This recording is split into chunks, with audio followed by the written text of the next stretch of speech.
Assalamualaikum warahmatullahi wabarakatuh.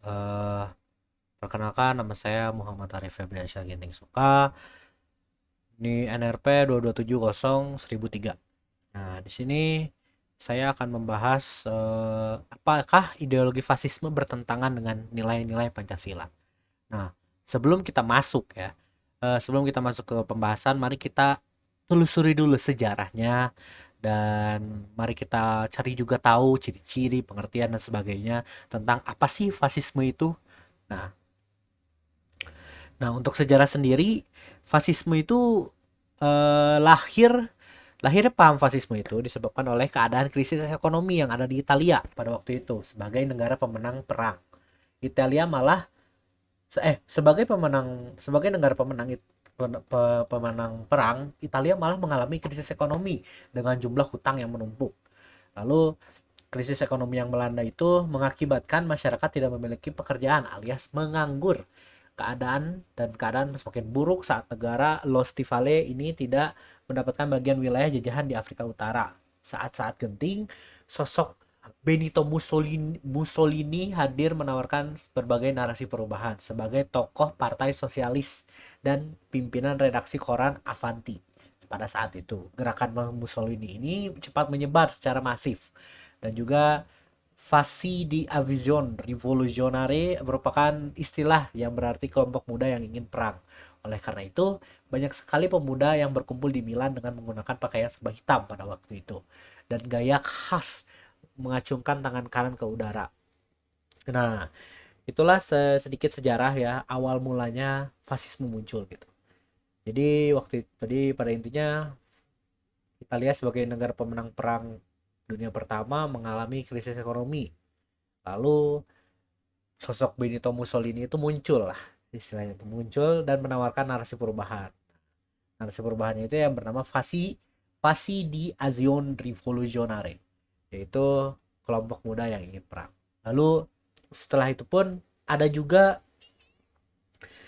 secara sejarah puncak di mana aliran fasisme itu menyebar gitu ke seluruh Eropa. Ya, contohnya Adolf Hitler ya. Adolf Hitler pada tahun 1939. Terus selain Adolf Hitler juga ada juga kepemimpinan yang lainnya seperti Francisco Franco dari Spanyol dan Hideki Tojo dari Jepang. Terus juga ada Ionaxis Metaxas dari Yunani dan terakhir Ferenc Salazi dari Hungaria. Lalu apakah dari Indonesia juga ada? Nah, dari Indonesia sendiri pun ada, yaitu yang dibentuk oleh Dr. Noto Nindito, yaitu mantan anggota Partai Nasionalis Indonesia pada tahun 1933 di Bandung. Nah, itu menjadi partai fasis Indonesia pertama yang lahir di Indonesia. Nah, setelah itu kita telaah lagi pengertian umumnya fasisme itu apa sih sebenarnya. Nah, fasisme itu adalah paham yang bersifat totalier dengan seorang pimpinan yang bersifat diktator dengan ditandai dengan sifat militeristik, anti komunis dan nasionalisme yang berlebihan dan menganggap bangsanya lebih baik dari bangsa lain. Nah, untuk yang bingung nih, eh, menganggap bangsanya lebih baik dari bangsa lain itu seperti apa sih? Contohnya tuh kita ambil pada sejarah Jerman. Ketika Jerman itu dibagi ke beberapa bangsa atau suku gitu. Nah, suku Arya ini tuh adalah suku yang bukan suku ya, kayak ras Arya ini menurut orang Jerman tuh ras unggul. Jadi dulu tuh banyak banget ras di Jerman tuh. Eh Waktu Perang Dunia Kedua ya, tapi dibagi-bagi dan paling atasnya tuh ras Arya dan arah kalau ras paling bawah makin bawah lagi itu akan seperti mengambil sistem agama Hindu yaitu kasta. Nah, seperti itulah intinya tuh fasisme dan kasta itu nggak beda jauh lah dalam mendekati gitu. Setahu saya sih seperti itu ya karena emang menganut sistem kasta gitu. Kalau untuk rasnya ya. Terus juga fasisme juga dipimpin oleh seorang diktator yang kuat dan berada di luar hukum. Jadi si diktator ini emang gila lah pokoknya. Kalian bisa cari tuh diktator kayak Hitler apa gitu ya. Terus semua warga juga harus tunduk nih kepada partai fasis karena tanpa terkecuali gitu. Karena ketika kalian mengadakan misalkan demo ya contohnya di Indonesia gitu kan. eh Pemerintah fasis ini akan memberikan hukuman seperti penjara bahkan hukuman mati gitu. Kayak gitu guys. Lalu untuk ciri-ciri fasisme sendiri ada banyak ya, kita baca satu-satu, yaitu ada pemerintahan bersifat otoriter dan totalier, sistem pemerintahan satu partai, negara dijadikan alat permanen untuk tujuan negara. Yang keempat, ada mempercayai adanya perbedaan antara orang yang memerintah dan yang diperintah, antara elit dan massa. Dan kelima, membenci kemerdekaan berbicara dan berkumpul. Nah, dan yang keenam ada tidak rasional, tujuh ada tidak mengakui persamaan derajat manusia, dan yang terakhir ada tidak mengakui oposisi. Nah, dari ciri-ciri ini sendiri kita udah bisa tahu nih bahwa fasisme sendiri itu sudah sangat bertentangan dengan yang namanya nilai Pancasila. Nah, apa saja sih yang bertentangan, nanti kita bahasnya nanti ya guys ya. Kita bahas dulu satu-satu seperti ini. Nah, unsur-unsur fasisme itu adalah ketidakpercayaan pada kemampuan nalar. Terus yang kedua ada pengingkaran derajat kemanusiaan, kode perilaku yang didasarkan kepada kekerasan dan kebohongan. Keempat ada pemerintahan oleh kelompok elit, totalitarisme dan rasialisme dan imperialisme. Dan juga ada ideologi fasisme yang memiliki unsur yang menentang hukum dan ketertiban internasional. Itu unsur-unsurnya ya. Nah, untuk sifatnya sendiri ada rasis, ada militer, ada ultranasionalis dan imperialisme. Nah, untuk rasis sendiri yaitu rasis itu merupakan paham yang menerapkan penggolongan atau perbedaan ciri-ciri fisik. Misalnya, warna kulit di dalam masyarakat dapat diartikan juga sebagai paham diskriminasi suku, agama, ras, golongan untuk tujuan tertentu. Nah, dari sifatnya ideologi fasisme ini juga itu udah bertentangan banget gitu sama nilai-nilai Pancasila yang dimana keadilan sosial nilai Pancasila yang kedua yaitu kemanusiaan yang adil dan beradab gitu. Terus ada militerisme. Militerisme sendiri yaitu pemerintahan yang didasari jaminan keamanan pada kekuatan militer. Mengklaim bahwa perkembangan dan pemeliharaan militer adalah tujuan terpenting dari masyarakat. Sehingga dalam kebijakannya pertimbangan militer terlebih diutamakan, mereka yang terlihat dalam dinas militer pun mendapatkan perlakuan istimewa. Nah, untuk ketiga ada ultranasionalis, yaitu merupakan sikap mengembangkan suatu negara atau negaranya sendiri secara berlebihan dan sangat merendahkan negara yang lain. Akibatnya akan mudah sekali memancing pertengkaran atau peperangan. Nah, seperti itu guys. Dan imperialisme ya untuk terakhir, politik yang menguasai seluruh dunia dengan paksaan untuk kepentingan diri sendiri yang dibentuk sebagai imperium atau hak pemerintahnya. Pelajari oke. Dan seperti itu ya untuk imperium atau imperialisme. Lalu ada kelebihan dan kekurangan nih guys dalam ideologi fasisme sendiri. Nah, untuk kelebihan negara fasis ideologi fasisme mempunyai untuk kelebihannya ada nih. Jadi negara kita tuh mempunyai rasa kesatuan nasional. Yang kedua ada keputusan pemerintahan yang tepat, yang cepat ya, mempunyai tingkat pengawasan dan disiplin yang tinggi dan pemerintahan yang dipegang oleh ahlinya. Nah, sebenarnya itu kelebihan dari ideologi fasisme. Tapi yang dimana ada kelebihan, ada juga kekurangan ya guys ya. Dan kekurangannya itu adalah berharapan dengan tekanan dan kekerasan yang menjadikan rakyat gemetar dan ketakutan. Terus yang kedua ada diktator fasis dan pemerintah yang menggunakan kekuatan yang brutal, pertumpahan darah dan agresi. Terus yang ketiga, kekerasan menjadi hukum, mengirim gelombang teror ke seluruh rakyat melalui polisi rahasia dan memiliki fasis yang melumpuhkan rakyat dengan rasa takut. Nah, itu menjadi kekurangan dari ideologi fasisme ya guys ya.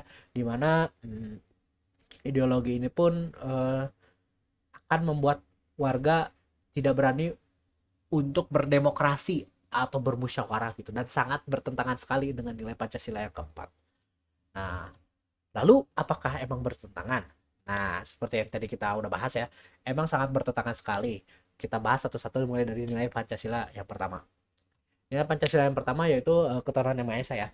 Jadi untuk ketuhanan yang Maha Esa sendiri eh jadi fasisme itu ideologi baru yang jika merujuk pada dengan yang apa dikatakan oleh Yuval Noah Harari ya, adalah faham fasisme memiliki moralitas sendiri, di mana fasisme memiliki keahlian atau keyakinan keutuhanan sendiri yang merupakan inspirasi moralitas fasis dan secara efektif membawa fasis menjadi agama baru.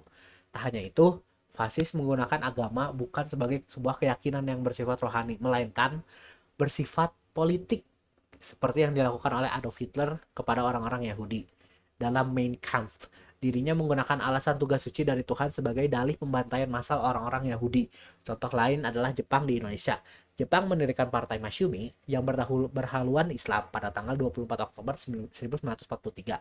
Tapi alasan pembentukan Masyumi itu karena Jepang memerlukan suatu badan untuk penggalang dukungan masyarakat Indonesia yang nantinya membantu Jepang dalam upaya perang Asia Timur Raya. Sementara dalam Pancasila sendiri tidak menjadikan agama sebagai politik, malah sangat menghormati dan melindungi agama di dalamnya.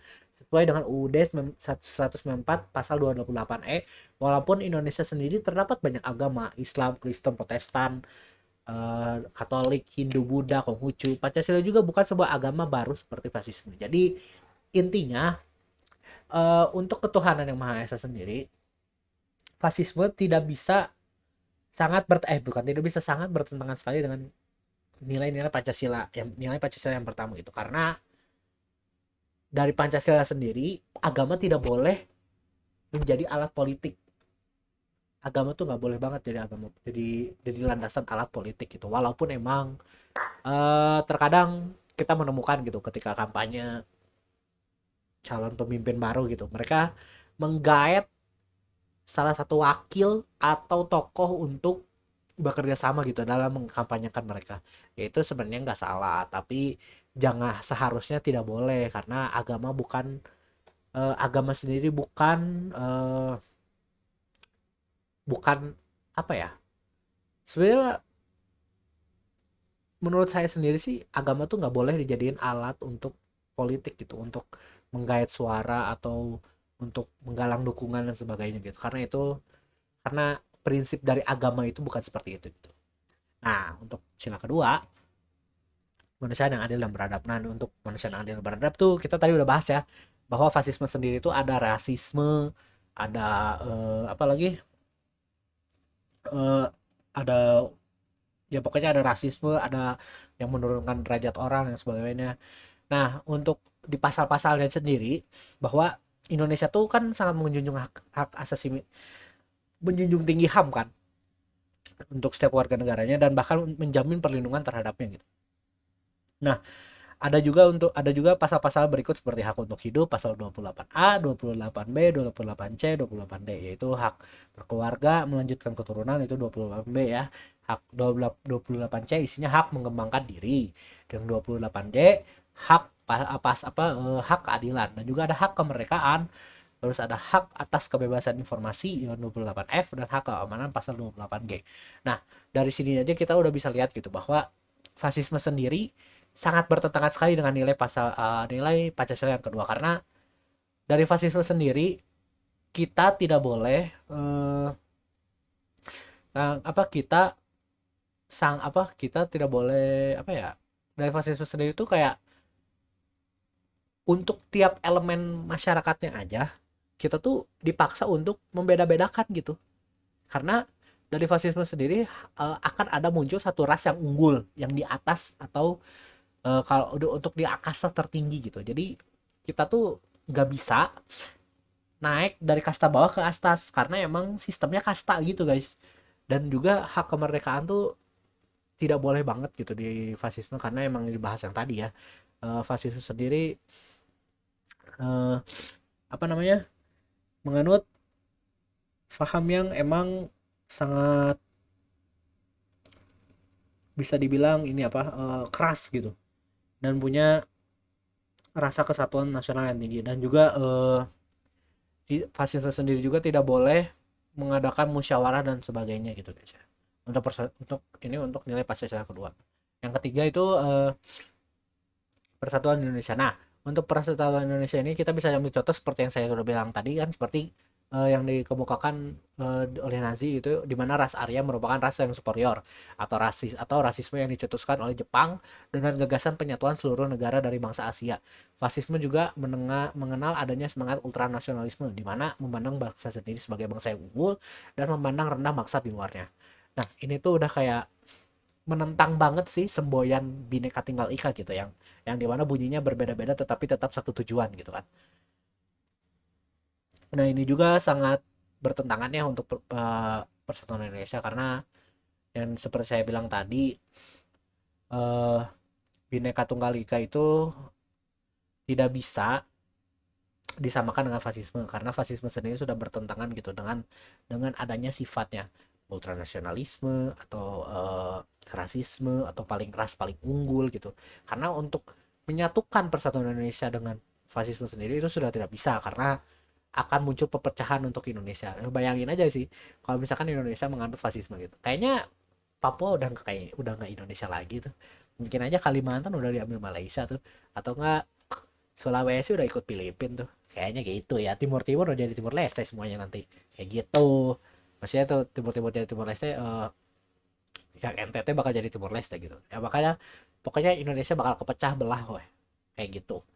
Oke, untuk yang keempat, pemerintah yang berlandaskan apa kerakyatan yang dipimpin oleh hikmat kebijaksanaan dalam pemusyawaratan perwakilan. Nah, ke kebalikan dari fasisme ya, karena Pancasila ini kan sangat mengedepankan adanya mufakat, musyawarah, dan juga perundingan untuk keputusan rakyat. Nah, pemerintah juga dijalankan sepenuhnya oleh rakyat itu sendiri, mulai dari memilih hingga menentukan undang-undang. Nah, dari fasisme sendiri ini tuh udah nggak ada ya, karena fasisme tuh nggak mengenal mufakat, musyawarat, dan juga perundingan dengan utusan rakyat. Semuanya terpaku pada satu orang. Jika melawan, maka akan segera dibersihkan dan dieksekusi oleh pemerintah. Seperti itu ya guys ya. Karena itu mengacu lagi kepada militerisme dan juga imperialisme juga sih. Mirip-mirip lah. Dan juga ciri-cirinya gitu kan. Dan untuk terakhir, keadilan sosial bagi seluruh rakyat Indonesia.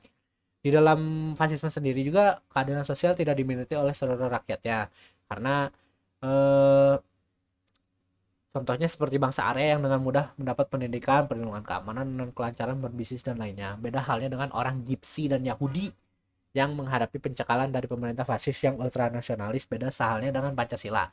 Seluruh rakyat mendapatkan keadilan yang sama tanpa memandang sara, suku, agama, ras, dan budaya. Semuanya mendapat jaminan keamanan, pendidikan, sosial, ekonomi yang lainnya dari negara dengan hak yang sama. Maka dari itu kalian bersyukurlah menjadi rakyat Indonesia, walaupun emang sekarang Indonesia lagi terpuruk banget ya kan, karena kasus polisi yang si Anu bunuh A, si Anu bunuh B gitu kan. Tapi intinya kalian harus bersyukur juga, karena se seenggak enak-enaknya hidup di Indonesia gitu, kalian tuh masih dapat kesempatan yang sama gitu, kayak gitu. Nah, kesimpulannya jadi Indonesia juga apa ya, pada dasarnya Indonesia tuh punya keberagaman gitu, keberagaman dari budaya, ras, suku, dan bangsa. Karena oleh karena itu fasisme juga nggak akan bisa gitu dengan bangsa apa, nggak akan bisa sesuai dengan bangsa Indonesia, karena fasisme hanya akan membuat satu ras yang unggul, dan ras yang tidak unggul akan diasingkan atau ditelantarkan. Dan jika Indonesia menganut ideologi ini, maka akan terjadi peperangan antara suku dan suku bangsa yang membuat Indonesia terpecah satu sama lain, dan Indonesia sendiri tidak akan menjadi sebuah negara. Nah guys, jadi seperti itu ya penjelasan video dari saya untuk UAS kali ini. Apabila ada salah kata mohon dimaafkan, apabila ada yang kurang mohon mohon dikoreksi atau mohon ditambahkan, karena selebih-lebihnya manusia itu bukan makhluk yang sempurna. Terima kasih sudah menonton. Wassalamualaikum warahmatullahi wabarakatuh.